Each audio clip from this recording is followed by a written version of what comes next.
Hi everybody, welcome to myconsultant.ca.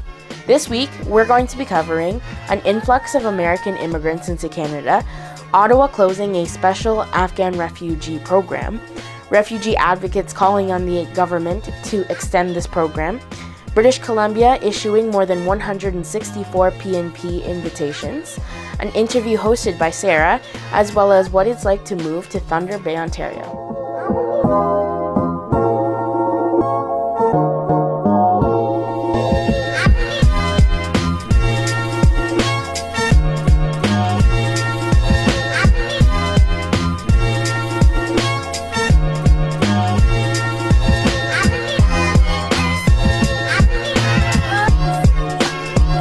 Statistics from the Immigration, Refugees, and Citizenship Canada Department show a 50% increase in the number of people from the United States who were granted permanent residency in Canada since 2015.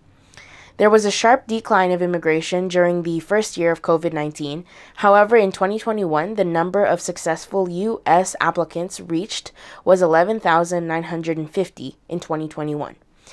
In total, there have been 70,330 applications from the U.S. that have arrived since 2014. In the months of 2022, there have been 5,040 American applicants. On July 15th, the federal government of Canada announced that they were no longer taking new applications into their special immigration program because there are less than 3,000 spots available. The availability of spots is prompting immigration and organizers to call on Minister Sean Fraser to expand the program past its 18,000 person limit. For former Afghan employees who are not able to be accepted into the last round of applications, the Government of Canada is urging them to apply to its humanitarian program or other refugee sponsorship programs.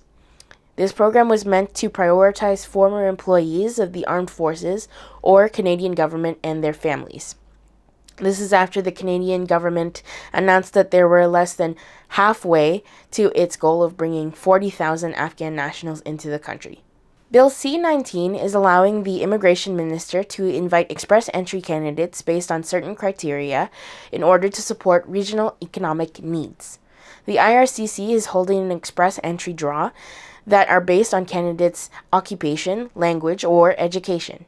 On July 6th, the IRCC held an all-new program draw, which is the first of its kind since December 2020. This means candidates were invited regardless of which express entry managed program that they are eligible for. The British Columbia Provincial Nominee Program, or BCPNP, issued invitations to apply for a Canadian permanent residency to candidates in both Express Entry BC and Skills Immigration categories. On July 12th, there were 132 invitations issued with a minimum score requirement of 130. Welcome to the interview segment of the show where we talk to a registered Canadian immigration consultant, or RCIC, about their practice, their specializations in the field, their personal immigration stories, and advice that they have for our viewers who are looking to come to Canada. Let's get started. You mentioned you had lived in the United States before, so you had been exposed to North American culture. But was there anything particularly Canadian that you either enjoyed or did not enjoy when you settled here? The reason why I started my immigration practice is because it was basically a subject close to my heart. When I decided to immigrate to Canada, we basically had a good life back in Sri Lanka, but however, we were basically under a civil war, having witnessed bombing and, people dying and all of that. I decided that, there's nothing lost in trying to basically apply to Canada. We had 3 little kids and we wanted to give them a safe place to grow up in. So we applied and, 21 years ago it was not as difficult and we got our visas in basically 8 months and we landed in Canada with 3 little kids and it was pretty hard for me because mostly I was a stay-at-home mom. I only did my 2-year internship back in Sri Lanka, so I didn't have a lot of work experience, and it was necessary for us to both work here in Canada to keep food on the table. And so I approached a law firm, and they one of the lawyers gave me a job. Basically as a volunteer, and it was a real estate law office. However, she basically did some immigration as well, and it really kind of resonated with me, the whole immigration thing. And later on I approached my immigration, the lawyer that helped me to immigrate to Canada, and I asked her whether I can work with her. She said I could as a independent contractor. So I incorporated my own company and kind of worked with her a little bit for about a year. And then I spoke to her. She was happy that I was going to go out on my own, and gave me her blessings. And then, I kind of went on my own, worked in my basement for the next 2 years, built up my clientele. Then I started opening different offices in Sri Lanka, India, Dubai, like all of those places. Now we have grown, basically from me working in the basement to 15 employees in our company, and we help thousands of people come to Canada and a place where they can call home. What an incredible story, and I think it takes a lot of bravery to share it, and even more to live it, of course. And I think we have a lot of viewers who could see themselves in your position. So thank you so much for sharing. And as a mother myself, the part of your story that kind of hit me was coming to a foreign country with 3 small children. What was it like coming to Canada, and did you experience culture shock? The coming to Canada was a bit of a challenge because I came with 3 little children. My first was 1.5 and my oldest was 11.5. So, diaper problems, teenage problems. So it was like a little bit of a hard thing for me to go to work, look after my family. I didn't really have a culture shock because we did live in the US before. So it was basically okay in terms of assimilating into the society, but not to have that extended family to help us, with everything was a little bit of a challenge. But it also was a challenge because immigration was at a stage where, there was nothing, the internet was not a thing then to promote yourself or, have Zoom meetings, for instance, right?